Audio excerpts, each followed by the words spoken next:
అందరికీ నమస్కారం. ఈ రోజుతో అమరావతికి పార్లమెంటు చట్టబద్ధత లభించింది. పార్లమెంటు చట్టబద్ధతని కల్పించే రాష్ట్ర విభజన చట్టం సెక్షన్ 5కు సవరణ చేస్తూ ఉన్నటువంటి బిల్లుని నిన్న లోక్సభ, ఇవాళ రాజ్యసభ ఆమోదించాయి. Motion mode that the bill be passed. The question is that the bill be passed. Those in favor will please say aye. Those against will please say no. I think the ayes have it, the ayes have it, the ayes have it. The bill is passed. Capital Amaravati. Thank you. ఇక రాష్ట్రపతి గారు ఆ bill మీద sign చేసి notification release చేయటమే తరువాయి. అది కేవలం just formality. I think the ayes have it, the ayes have it, the ayes have it. The bill is passed. అయితే ఈ బిల్లు ఆమోదం పొందటంలో నారా లోకేష్ ప్రయత్నాన్ని ఇక్కడ మనం ఖచ్చితంగా చెప్పుకొని తీరాలి. మామూలుగా ఒక రాష్ట్ర రాజధానికి సంబంధించిన అంశం, దానికి సంబంధించిన చట్టబద్ధత అనేది ముఖ్యమంత్రి గారి టాస్క్, అంటే చంద్రబాబు నాయుడు గారి టాస్క్. ఆయన ఢిల్లీ స్థాయిలో లైజనింగ్ జరిపి పార్లమెంట్లో బిల్లు పెట్టించి దానికి ఆమోద ముద్ర పడేలా జాగ్రత్తలు తీసుకోవాలి. అది ముఖ్యమంత్రి గారి పని. కానీ ఆ బాధ్యతని నారా లోకేష్ గారు తన భుజాన పెట్టుకున్నారు. ఇవాళ ఎన్డీఏ కూటమిలో టీడీపీ రెండో పెద్ద భాగస్వామి. టీడీపీ ఎంపీల మీద ఆధారపడే ఎన్డీఏ కూటమి నడుస్తుంది. అందులోనూ ఎన్డీఏ కూటమిగా ఎన్నికల ముందు అమరావతికి పార్లమెంట్లో చట్టబద్ధత కల్పిస్తామని హామీ ఇచ్చారు. ఇక్కడ చట్టబద్ధత కల్పించడం అన్నది టీడీపీ ఒక్కళ్ళ పని కాదు, జనసేన పని, అంతకుమించిన బీజేపీ పని కూడా. ఎందుకంటే బీజేపీ చేతుల్లోనే ఉంటుందిగా పార్లమెంటు, వాళ్ళదేగా కేంద్రంలో అధికారం. కాబట్టి వాళ్ళకి కాకపోతే సీరియస్నెస్ ఉండదు. ఎందుకంటే ఇప్పుడు ఈ దేశంలో ఏ రాష్ట్ర రాజధానికి పార్లమెంట్ చట్టబద్ధత లేదు. కానీ ఒక్క అమరావతికి ఎందుకు ఇవ్వాలని వాళ్ళకి కూడా అనిపిస్తుందిగా. ఎన్నికల సమయంలో టీడీపీ అడిగిందని వాళ్ళు హామీ ఇచ్చి ఉండొచ్చు కాక, కానీ హామీని నెరవేర్చుకునే విషయంలో రాష్ట్రంలో ఉన్న పార్టీలకు ఉన్నంత సీరియస్నెస్ కేంద్రంలో ఉన్న పెద్దలకు ఉండదు. టీడీపీకి ఉన్న సీరియస్నెస్ బీజేపీకి ఉండదు. కానీ ఆ సీరియస్నెస్ని చెప్పి పార్లమెంట్లో బిల్లు పెట్టించేసి దానికి అన్ని పార్టీలు ఆమోద ముద్ర వేసేలా, మళ్ళీ కొన్ని పార్టీలు అమరావతికి వ్యతిరేకంగా మాట్లాడితే అది అమరావతి బ్రాండింగ్కి ఇబ్బంది వస్తుంది. కాబట్టి అందరితో లైజనింగ్ జరిపి, అన్ని రాజకీయ పార్టీలతో లైజనింగ్ జరిపి అన్ని రాజకీయ పార్టీలను అమరావతికి అనుకూలంగా ఒప్పించి, దాదాపు పార్లమెంట్లో 41 పార్టీలు ఉన్నాయి. ఒక్క వైసీపీ పార్టీ తప్ప మిగతా 40 పార్టీలు కూడా అమరావతికి చట్టబద్ధతను కల్పించేటువంటి సవరణ బిల్లుకు తమ ఆమోదాన్ని చెప్పాయి. 11 పార్టీల తరపున 17 మంది ప్రతినిధులు చట్టసభలో మాట్లాడారు, సపోర్టివ్గా మాట్లాడారు. ఒక్క వైసీపీ ఒకటే కొంత నెగిటివ్ టాక్స్ చేసింది.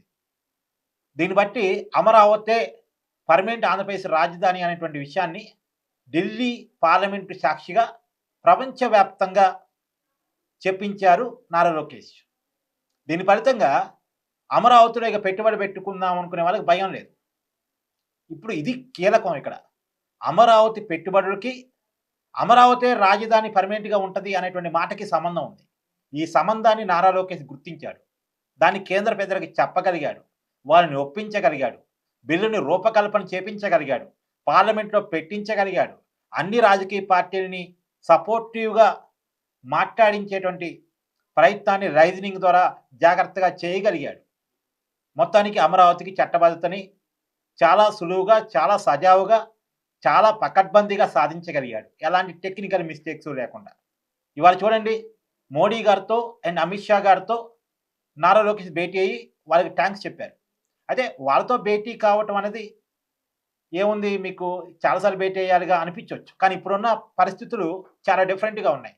ఒకేపు పార్లమెంట్లో మహిళా రిజర్వేషన్ బిల్లు, పార్లమెంటు స్థానాలు, అసెంబ్లీ స్థానాలు పెంచే దానికి సంబంధించిన బిల్లు, అంటే డీలిమిటేషన్ సంబంధించిన బిల్లు, ఇవన్నీ పెట్టాల్సి ఉంది. ఆ రకమైన టాస్క్ కేంద్ర పెద్దల మీద ఉంది. ఇంకో పక్క 5 రాష్ట్రాల ఎన్నికల హడావుడి ఉంది.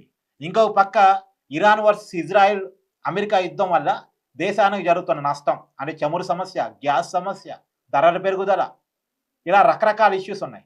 ఈ సమయంలో అసలు కేంద్ర పెద్దలకి అమరావతి చట్టబద్ధత బిల్లు అనేది ఇంపార్టెంటే కాదు, అసలు ఇంపార్టెంటే కాదు. ఈ దేశంలో ఏ రాష్ట్ర రాజధానికి పార్లమెంట్ చట్టబద్ధత లేదు. మొట్టమొదటిసారి అమరావతికి పార్లమెంట్ చట్టబద్ధత కల్పించడం అనేది వాళ్ళకి అసలు ఇంపార్టెంట్ కాదు. ఈ సమయం కూడా కాదు, వాళ్ళు ఒప్పుకోరు ఈ టైంలో పెట్టడానికి కూడా. కానీ ఈ సమయంలో పెట్టించాడు అంటే అది కేవలం నారా లోకేష్ ప్రయత్నం, తెర వెనక ప్రయత్నం. దాని ఇంపార్టెన్స్ని ఢిల్లీ పెద్దలకు అర్థమయ్యేలా చెప్పి ఇంత కీలకమైన సమయంలో, ఇంత హడావుడి ఉన్న సమయంలో, ఇది కూడా బడ్జెట్ సమావేశాల సమయంలో ఆ బిల్లు పెట్టించి దాన్ని ఆమోదింప చేసుకున్నారు నారా లోకేష్. నిజానికి ఇది చంద్రబాబు నాయుడు గారు చేయాల్సిన పని. కానీ లోకేష్ గారు తన భుజాన వేసుకున్నారు.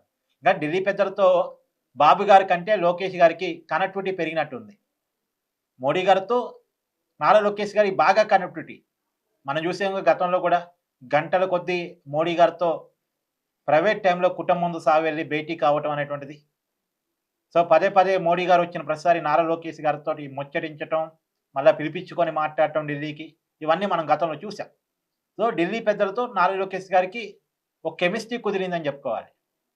ఆ విధంగా నారా లోకేష్ చేసుకోగలుగుతున్నారు బ్యాక్ ఎండ్ వరకు. ఇక్కడ ఖచ్చితంగా అమరావతి చట్టబద్ధత కల్పన వెనక నారా లోకేష్ బ్యాక్ ఎండ్ వరకు చెప్పుకోవాలి, ఖచ్చితంగా చెప్పుకోవాలి. ఇవాళ చూడండి, చంద్రబాబు నాయుడు గారు రాష్ట్రంలో ఉన్నారు, కానీ నారా లోకేష్ గారు ఢిల్లీలో ఉన్నారు. ఈ కీలకమైన సమయంలో ఢిల్లీలో ఉండి ఆ బిల్లు చాలా జాగ్రత్తగా, ఎలాంటి టెక్నికల్ ఎర్రర్స్ లేకుండా, ఎందుకంటే టెక్నికల్ మిస్టేక్స్ ఉన్నాయంటే ఖచ్చితంగా వైసీపీ కోర్టుకెళ్ళి మళ్ళీ ఈ బిల్లుని రద్దు చేయించడానికి ట్రై చేసింది. తెలుసు ఈ విషయం నారా లోకేష్కి. ఈ బిల్లును అడ్డుకోవటానికి, ఈ బిల్లును ఆపటానికి వైసీపీ శతవిధాల ప్రయత్నం చేసిందనే విషయం తెలుసు. అందుకనే చాలా జాగ్రత్తలు తీసుకొని దాన్ని సజావుగా ఆమోద ముద్ర వేయించుకొని ఇవాళ ప్రెస్ మీట్ పెట్టాడు. ప్రెస్ మీట్ పెట్టి సరే వైసీపీ మీద సహజమైన సెటర్లు ఇవన్నీ వేశాడు. కానీ ఇక్కడ మనం ఖచ్చితంగా క్రెడిట్ నారా లోకేష్కి ఇక్కడ ఇచ్చి తీరాలి.